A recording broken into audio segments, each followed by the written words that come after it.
Hello friends, I thought I'd do a question and answer video about my walk. So the route is from Land's End obviously, and I'm going to come up the southwest coast path as far as Padstow and then cut inland on the Camel Trail. I'm going to go up the Tarka Trail and across Exmoor and come out to Glastonbury. And then I'm going to do the whole of Offa's Dyke path, which I've wanted to do for a while. And then I'm cutting back across to the east, and I'm going to do the whole 268 miles of the Pennine Way, which I've also wanted to do.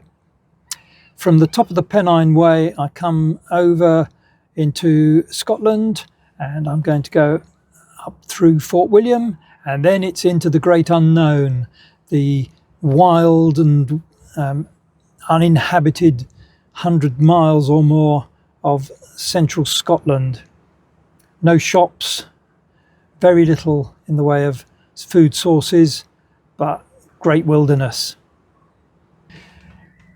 Coming south, I'm going to go along the east coast of Scotland and then down the Great Glen Way, back through Fort William and down through Glasgow. And then I'm going to be following a lot of the canals from the Lake District down. I'm going to walk the Lancaster Canal, and then I'm going to do several other canals, so at least it should be a lot less hilly than the way up. And I'm planning that my journey of 2,500 miles will take me about 5 months. My plan is to do about 17 miles a day, and with a bit of luck that will get me to John o' Groats for the summer solstice on the 21st of June, and I should be back down in Land's End by about August bank holiday, 25th of August.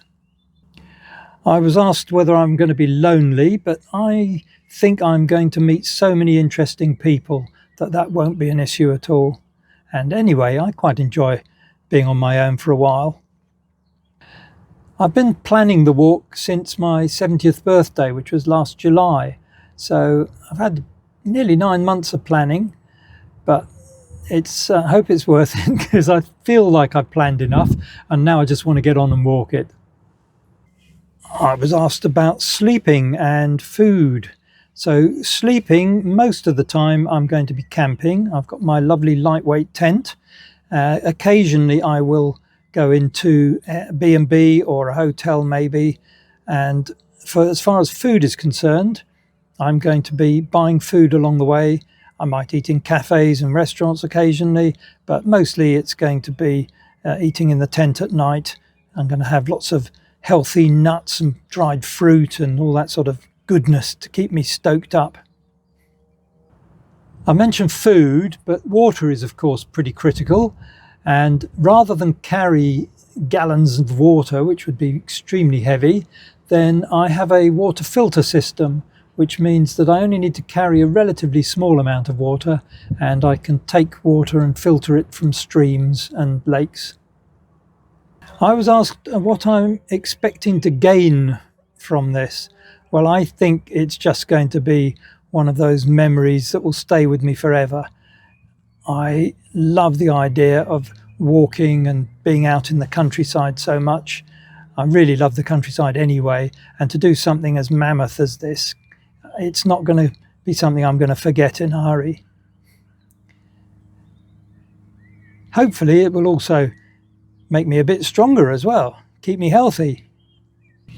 You might be wondering why I'm walking Land's End to John o' Groats and back.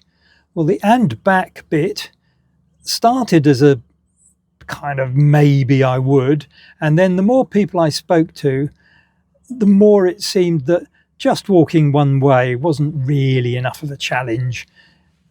Pretty much everybody I spoke to at the Kendal Mountain Fair thing that I went to said, oh yeah, my mate walked Land's End to John o' Groats, or I know loads of people who've cycled that route. So I thought if I'm going to make something of it, and especially if I'm going to make a big enough splash to raise the £70,000 for Hope and Homes for Children that I would like, then it's got to be something a bit more mammoth than just walking one way. In terms of distance, It's about 2,500 miles in total, and about 1,350 miles on the way up, and just under 1,100 on the way back. So once I've got to John o' Groats, it should be a doddle, really. Some of you have asked me about the hat. Why the pink hat? And did the hat come before the boat? My boat is pink as well, if you don't know me. And the answer is, it all started, yes, the hat did come before the boat. It all started in 2007 when I was with my lovely friend Sarah in a shop in Salisbury, and they had a pink hat on the shelf. And she said, "I bet you wouldn't buy one of those." And the rest, as they say, is history.